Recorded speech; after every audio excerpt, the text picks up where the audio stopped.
OK, donc pour le numéro ici, ça se peut qu'il y ait plusieurs d'entre vous qui aient besoin de se faire un petit arbre pour avoir plus de facilité à répondre à la question. Si vous êtes capable de répondre sans faire d'arbre, tant mieux. Si vous voulez faire un arbre, à ce moment-là, vous pouvez le faire vraiment laid, juste comme celui que je viens de faire. Ça m'a pris, je sais pas, peut-être 45 secondes de tracer cet arbre-là. C'est pas très beau, comme vous voyez, là, c'est pas tout parfait, il n'y a pas de titre. Ça m'aide simplement à aller énumérer tous les résultats possibles de l'expérience. Des fois, c'est difficile de voir tous les résultats possibles et que ça nuit à, à notre capacité à répondre. Quand on les voit bien comme ça, c'est plus facile. Donc, il y a des grenouilles noires, blanches et jaunes. Donc, noires, blanches et jaunes. Et on pige 2 fois dans le lac. Et on imagine que Gustave, il les mange. Fait que ça veut dire que c'est une expérience qui se passe sans remise. Parce qu'il prend une grenouille, il la mange. Et il reprend une autre grenouille, il la mange. Vous remarquerez ici que j'ai pas mis les probabilités. Parce que je ne veux pas aller calculer les probabilités de tous ces résultats-là. Parce que c'est pas vrai que c'est tous ces résultats-là qui m'intéressent. Donc, là, ce qu'on veut savoir, c'est la probabilité qu'il pige au moins une grenouille noire. Donc, tout simplement, ce qu'on va aller faire, c'est qu'on va aller identifier tous les résultats qui contiennent une grenouille noire. Et c'est seulement ceux-là qu'on va aller calculer la probabilité. Donc, il y a noir-noir, ça compte. Noir-blanc, ça compte. Noir-jaune, ça compte. Et après ça, on a blanc-noir, ça compte. Jaune-noir, ça compte. Et c'est tout. Donc, ce qu'on a à faire, c'est aller calculer la probabilité de 1, 2, 3, 4, 5 de ces résultats-là pour aller calculer la probabilité de au moins une noire. Il y a un raccourci aussi qu'on peut utiliser si vous voulez. Je vous le propose tout de suite, mais je ne le ferai pas.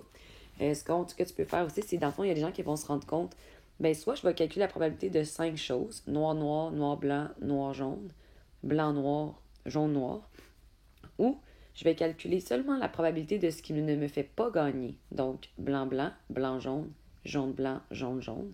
Ici, il y a 4 résultats qui ne me font pas gagner. Fait que ça va être moins long à calculer les 4 résultats qui ne me font pas gagner que les 5 résultats qui me font gagner. À ce moment-là, si tu veux calculer seulement ce qui te fait perdre, tu calcules tout ce qui te fait perdre.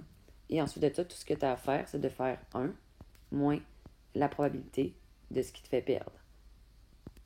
C'est normal, parce que dans le fond, ici, en tout, ça fait 1. Si tu enlèves ce qui te fait perdre, tu vas avoir la probabilité de ce qui te fait gagner. Mais je vais le faire de la façon traditionnelle pour ceux qui ont plus de difficultés. Donc, ce que je vais faire, c'est que je vais aller additionner la probabilité de tout ce qui me fait gagner.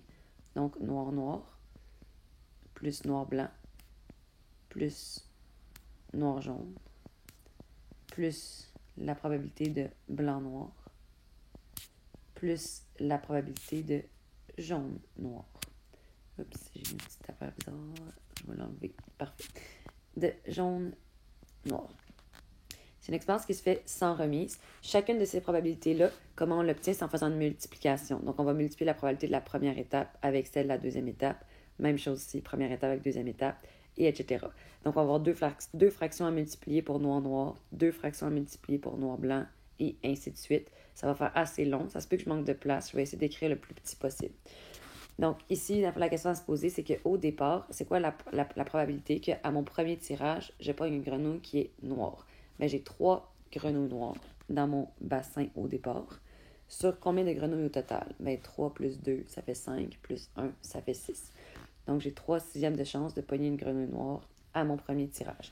Ensuite de ça, une fois que j'ai pris une grenouille noire, c'est quoi la probabilité que j'obtienne une autre grenouille noire? Premièrement, dans mon lac, il n'y a plus 6 grenouilles, il y en a 5 parce que j'ai mangé une des grenouilles noires. Même chose pour ici. Avant, j'avais 3 grenouilles noires dans mon lac, mais j'en ai mangé une. Donc, la deuxième fois que je pige, je n'ai pas 3 grenouilles noires. Il m'en reste malheureusement seulement 2. Je vais faire un deuxième avec vous. Après ça, je vais vous laisser continuer seul. Donc, ici, à chaque fois, dans le fond, qu'on est dans un nouveau résultat, on repart du début complètement. On oublie complètement ce qu'on a fait ici pour ce résultat-là et on change. Donc, on imagine, le lac est normal, tout va bien. Gustave se pointe pour manger des grenouilles. Et on veut savoir c'est quoi la probabilité qu'il pige une grenouille noire au premier tirage. Donc, la première fois qu'il met sa patte dans le lac, c'est quoi la probabilité qu'il pige une grenouille noire? Il y a 3 grenouilles noires, je m'excuse, sur les 6 grenouilles au total qu'il y a dans le lac. Je multiplie parce que quand vous calculez la probabilité d'un résultat dans une expérience qui est composée, le résultat il va toujours être composé de plusieurs choses. Donc ici, vu que c'est une expérience en 2 étapes, il y a 2 choses et on multiplie dans la probabilité d'obtenir noir au premier tirage avec la probabilité d'obtenir blanc au deuxième tirage.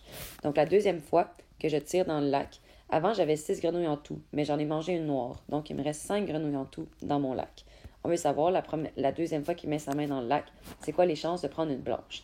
Bien, la première fois, j'ai pris une noire. Donc, les blanches sont encore toutes là. J'avais 2 blanches dans mon lac. Donc, c'est 2 cinquièmes. Et ainsi de suite, vous continueriez à additionner les probabilités de chacun des événements qui vous font gagner. Ensuite de ça, tout ce que vous avez à faire, c'est de faire la multiplication de fractions avec les touches ABC et ensuite d'additionner toutes ces fractions-là ensemble. Vous répondez avec une fraction qui est réduite, toujours, en utilisant la barre de fraction, la barre oblique, pour remplacer la barre de fraction dans Challenge You.